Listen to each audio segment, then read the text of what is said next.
Executive നമ്മളതല്ല, judiciary നമ്മളതല്ല, ലെജിസ്ലേച്ചറിലുള്ള ഭൂരിപക്ഷം മാത്രമാണ്. അത് 5 കൊല്ലം കൂടുമ്പോൾ വരും. ചിലപ്പോൾ ജയിക്കും, ചിലപ്പോൾ തോൽക്കും. ഇതിന്റെ ഭാഗമായിട്ട് മാത്രം ഭാവി നിർണ്ണയിക്കാനാവില്ല പൂർണ്ണമായിട്ട്. നമസ്കാരം. നവീൻ ബാബുവിന്റെ കേസ് വളരെ നിർണായകമായ ഒരു ഘട്ടത്തിലേക്ക് കടന്നിരിക്കുകയാണ്. ഹൈക്കോടതി പല ചോദ്യങ്ങളും ചോദിച്ചു. അത് വാദിഭാഗത്തെ ബുദ്ധിമുട്ടിക്കാനാണ് എന്നുള്ള വിശകലനവും വിശദീകരണങ്ങളും ഒക്കെ വരുന്നുണ്ട്. പക്ഷേ നിങ്ങളെയും എന്നെയും പോലെ തന്നെ ഈ കേസിന്റെ ഗൗരവം കോടതിക്കും ബോധ്യപ്പെട്ടിട്ടുള്ളതാണ് എന്നാണ് അതിൽ നിന്ന് എനിക്ക് മനസ്സിലായത്. അതീവ ഗുരുതരമായ, അതീവ നിർണായകമായ നമ്മുടെ ജസ്റ്റിസ് VR കൃഷ്ണയ്യർ എടുത്തതുപോലെ വളരെ ധീരമായ എന്തോ ഒരു നിലപാടാണ് ഹൈക്കോടതി ഈ കേസിൽ എടുക്കാൻ പോകുന്നത് എന്ന് വളരെ കൃത്യമാണ്.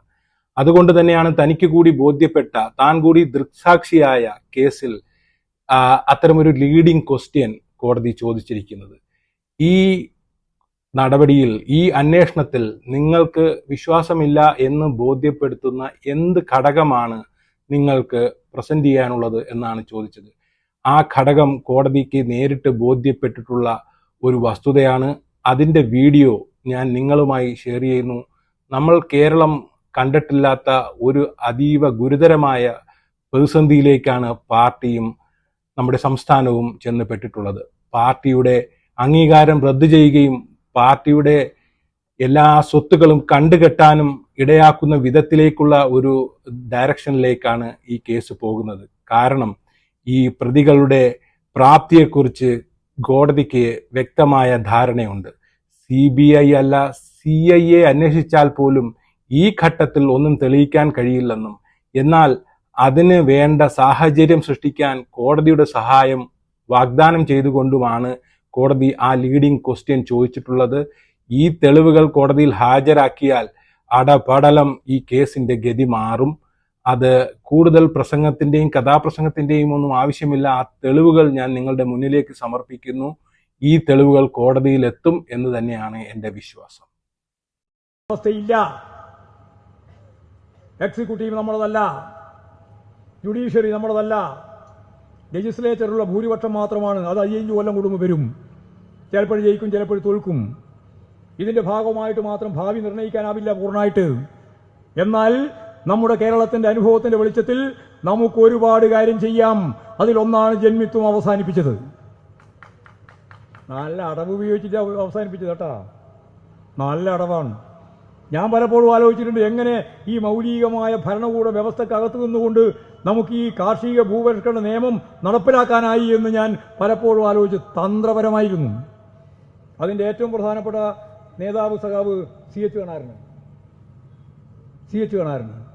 കാർഷിക ഭൂപരിഷ്കരണ ഭേദഗതി നിയമം നടപ്പിലാക്കണം, അത് പാസ്സാക്കണം. ആദ്യം നിയമം മൗലികാവകാശം അടിസ്ഥാനപ്പെടുത്തിയിട്ട് ജന്മിയുടെ സ്വത്ത് പിടിച്ചെടുക്കാൻ അവകാശമില്ല. എന്താ ചെയ്യുക? പിടിച്ചെടുക്കാൻ പറ്റില്ല. അപ്പോഴാണ് സഖാവ് CH, അനുഭവം തന്നെയാട്ടാ, അദ്ദേഹം LLB ഒന്നുമില്ല, CH കണാരൻ പറഞ്ഞ ഒരു പുതിയ പദം. ആ പദം ഇപ്പോഴും എനിക്ക് ഓർമ്മയുണ്ട്. എന്നറിയാം, നാമമാത്രമായ പ്രതിഫലം കൊടുത്തുകൊണ്ട്. പ്രതിഫലം കൊടുക്കാതെ എടുക്കാൻ പറ്റില്ല. അപ്പോൾ എന്ത് വേണം? പ്രതിഫലം കൊടുക്കണം. ആ പ്രതിഫലത്തിന്റെ പേരാണ് എന്തെന്ന്? നാമമാത്രമായ പ്രതിഫലം കൊടുത്തുകൊണ്ട് ജന്മിത്വം അവസാനിപ്പിക്കാം. ഭരണഘടനക്ക് ഒന്നും പറയാൻ പറ്റില്ല. എത്ര സുന്ദരമാണ്. ഇനി ജുഡീഷ്യറി ഏതെങ്കിലും മജിസ്ട്രേറ്റ് മത്സരിക്കലുണ്ടാ? ഞാൻ ഇന്ന സ്ഥാനത്തേക്ക് മജിസ്ട്രേറ്റായിട്ട് മത്സരിക്കുന്നുണ്ട്, അതുകൊണ്ട് നിങ്ങളുടെ എല്ലാം വോട്ട് എനിക്ക് തരണമെന്ന് ഏതെങ്കിലും മജിസ്ട്രേറ്റ് പറഞ്ഞാ? ഏതെങ്കിലും ഫസ്റ്റ് ക്ലാസ് മജിസ്ട്രേറ്റ് പറഞ്ഞോ, അല്ലെ സെക്കൻഡ് ക്ലാസ് മജിസ്ട്രേറ്റ് പറഞ്ഞോ, അല്ലെ ഹൈക്കോടതിയിലെ ജഡ്ജി പറഞ്ഞോ, സുപ്രീം കോടതിയിലെ ജഡ്ജി പറഞ്ഞോ? ഇല്ല. അത് ഉള്ള തന്നെയാ അല്ലേ? പണ്ടേ ഉള്ള തന്നെയാ. അത് ഉമ്മൻചാണ്ടി ഉള്ളപ്പോഴും അതേ ജഡ്ജി തന്നെയാണ്. ഉമ്മൻചാണ്ടി പോയിട്ട് ഇപ്പോൾ പിണറായി ഉള്ളപ്പോഴും അതേ ജഡ്ജി തന്നെയാണ്. വ്യത്യാസമൊന്നുമില്ല. അതേ ഭരണകൂട വ്യവസ്ഥ തന്നെയാണ്. അതാ ജുഡീഷ്യറി നമ്മുടേതാണോ? നമ്മുടെ വർഗത്തിൻ്റെ ആണോ? അല്ല. പത്രമല്ല എന്ന് ആദ്യം പറഞ്ഞില്ലേ? അല്ല, രണ്ടുമല്ല. പിന്നെ ഇതാ എക്സിക്യൂട്ടീവ് നമ്മുടേതാണോ? എക്സിക്യൂട്ടീവ് എന്ന് പറഞ്ഞാൽ ഭരണ നിർവഹണ സംവിധാനത്തിന്റെ എല്ലാം അടിമുടി, IAS IPS ഉൾപ്പെടെ എല്ലാം. ഒരുത്തനീരുടെ കണ്ടില്ലേ നിങ്ങൾ? IAS തന്നെയാണ്, തരക്കേടില്ല. IAS എന്താ പണി? ഹിന്ദു IASനെ വേർതിരിക്കുക. അങ്ങനെ വേർതിരിച്ചാൽ കുറച്ച് അബദ്ധമാണെന്ന് മനസ്സിലാക്കി ആ ചങ്ങാതി തന്നെ പറഞ്ഞു, ഇനി മുസ്ലിം വിഭാഗത്തെയും വേർതിരിക്കുക. ഒരേ ആൾ തന്നെ ഇവൻ്റെ എല്ലാം തലയിൽ എന്താ പറ്റിപ്പോയതെന്നാണ് പത്രത്തിൽ എഴുതിക്കോ.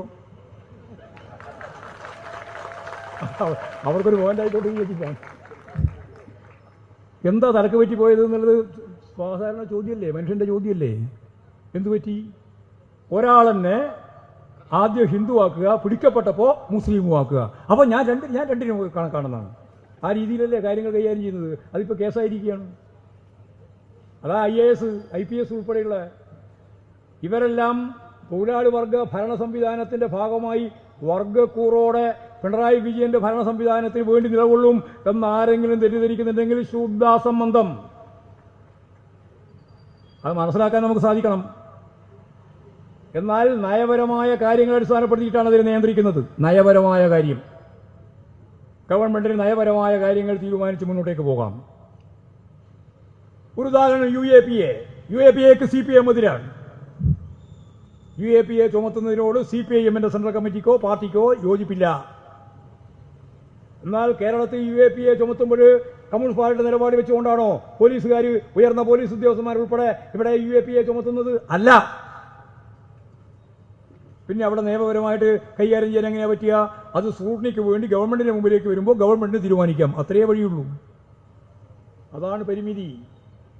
ഇതെല്ലാമാണ് പരിമിതി. ഇത് EMS പണ്ടേ 1957 സഖാവ് EMS പറഞ്ഞതാണ്. കമ്മ്യൂണിസ്റ്റ് പാർട്ടി ഗവൺമെന്റ് ആണ് എന്നുള്ളതുകൊണ്ട് ഈ ഗവൺമെന്റിന് തൊഴിലാളി വർഗ രാഷ്ട്രീയത്തിന്റെ വർഗപരമായ കാഴ്ചപ്പാട് നടപ്പിലാക്കാൻ കഴിയുന്ന ഒരു ഭരണകൂട വ്യവസ്ഥയില്ല. എക്സിക്യൂട്ടീവ് നമ്മളതല്ല, ജുഡീഷ്യറി നമ്മളതല്ല, ലെജിസ്ലേച്ചറിലുള്ള ഭൂരിപക്ഷം മാത്രമാണ്. അത് 5 കൊല്ലം കൂടുമ്പോൾ വരും. ചിലപ്പോൾ ജയിക്കും, ചിലപ്പോൾ തോൽക്കും. ഇതിന്റെ ഭാഗമായിട്ട് മാത്രം ഭാവി നിർണ്ണയിക്കാനാവില്ല പൂർണ്ണമായിട്ട്.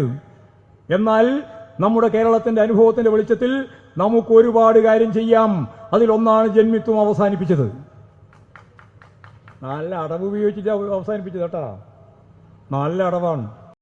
ഇത്തരം പിഴവുകൾ എന്തുകൊണ്ടാണ് പാർട്ടിക്ക് സംഭവിക്കുന്നത്? പാർട്ടിയുടെ ബുദ്ധി കേന്ദ്രങ്ങൾക്ക് എന്ത് സംഭവിച്ചു എന്നുള്ള ചോദ്യത്തിനുള്ള കൃത്യമായ മറുപടിയാണ് നമ്മൾ കണ്ടത്.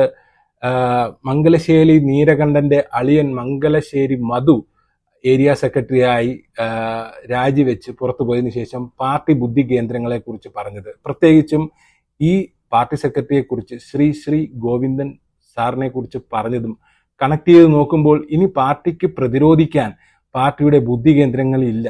പാർട്ടിയുടെ ബുദ്ധി കേന്ദ്രങ്ങളെന്ന് പണ്ട് നമ്മൾ കരുതിയിരുന്ന ആളുകൾ, അതായത് മോസ്കോയിൽ പ്രിന്റ് ചെയ്ത് പ്രഭാത ബുക്ക് ഹൗസ് വഴി വിതരണം ചെയ്ത പുസ്തകങ്ങൾ വായിച്ചും ഗോർക്കി ഭവനങ്ങളുടെ നേതൃത്വത്തിൽ KGB സ്റ്റാൻഡേർഡിൽ വരുന്ന നമ്മുടെ നേതൃത്വ പാടവ പരിശീലന ക്ലാസുകളും പാർട്ടി ക്ലാസുകളും പങ്കെടുത്ത എല്ലാ ബുദ്ധിജീവികളെയും കുലം കുത്തികളായി പ്രഖ്യാപിച്ച് പാർട്ടി തള്ളിക്കളഞ്ഞു. അവരെല്ലാം പുറത്തുനിന്ന് ഇപ്പോഴും പാർട്ടിയെ രക്ഷിക്കാനും ഈ പാർട്ടിയാണ് നമ്മുടെ സംസ്ഥാനത്തിന്റെ പ്രതീക്ഷയെന്നും ഹൃദയപക്ഷമാണ് ഇടതുപക്ഷമെന്നും ഇപ്പോഴും പറഞ്ഞുകൊണ്ടിരിക്കുന്നു. ഞാൻ ഉൾപ്പെടെ ഉള്ളവർക്ക് ഈ പാർട്ടി ഇല്ലാതായി പോകുന്നതിൽ അതീവ ദുഃഖമുണ്ട്. അതാ കടകംപള്ളി സുരേന്ദ്രൻ പറഞ്ഞു, ഇവനെല്ലാം സെക്രട്ടറി ആക്കിയതാണ് ഞങ്ങൾക്ക് പറ്റിയ ഏറ്റവും വലിയ അബദ്ധം. ശരിയാണ്, ഇവനെയൊക്കെ സെക്രട്ടറി ആക്കി നടത്തിക്കൊണ്ടു പോയതാണ് നമുക്ക് പറ്റിയ ഏറ്റവും വലിയ അബദ്ധം.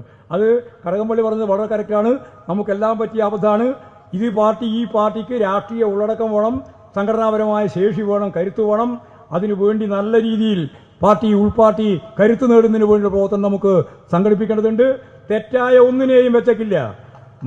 എന്നാൽ സ്ഥിരമായി നമ്മൾ കണ്ടുവരുന്ന ഒരു പാറ്റേൺ ഉണ്ട്. നമ്മുടെ സംസ്ഥാനത്തെ ഇപ്പോൾ നടക്കുന്ന കുറ്റകൃത്യങ്ങൾ മാനേജ് ചെയ്യുന്നത് കുറ്റവാളികളല്ല, നിസ്സാരന്മാരായ കുറ്റവാളികളല്ല, വലിയ മൾട്ടിനാഷണൽ PR കമ്പനികളാണ് നമ്മുടെ സമൂഹത്തെ ഒന്നാകെ ബാധിക്കുന്ന എല്ലാ കുറ്റകൃത്യങ്ങൾക്കും പിന്നിലും. പൂരം കലക്കിയതും കലാപമുണ്ടാക്കാൻ മുഖ്യമന്ത്രിയുടേതുള്ള അടക്കമുള്ള വ്യാജ പ്രചരണങ്ങൾ പ്രചരിപ്പിച്ചതും നമുക്കറിയാം PR ഏജൻസികളാണ്. ആ PR ഏജൻസികൾക്ക് നമ്മൾ ഈ കണ്ട കാഴ്ചയെല്ലാം മായ കാഴ്ചയാണ് എന്ന് വരുത്തി തീർക്കാനുള്ള പ്രാപ്തിയുണ്ട്. ആ പ്രാപ്തിയെ കോടതി എങ്ങനെ മറികടക്കും എന്നാണ് നമുക്ക് കാത്തിരുന്ന് കാണേണ്ടത്.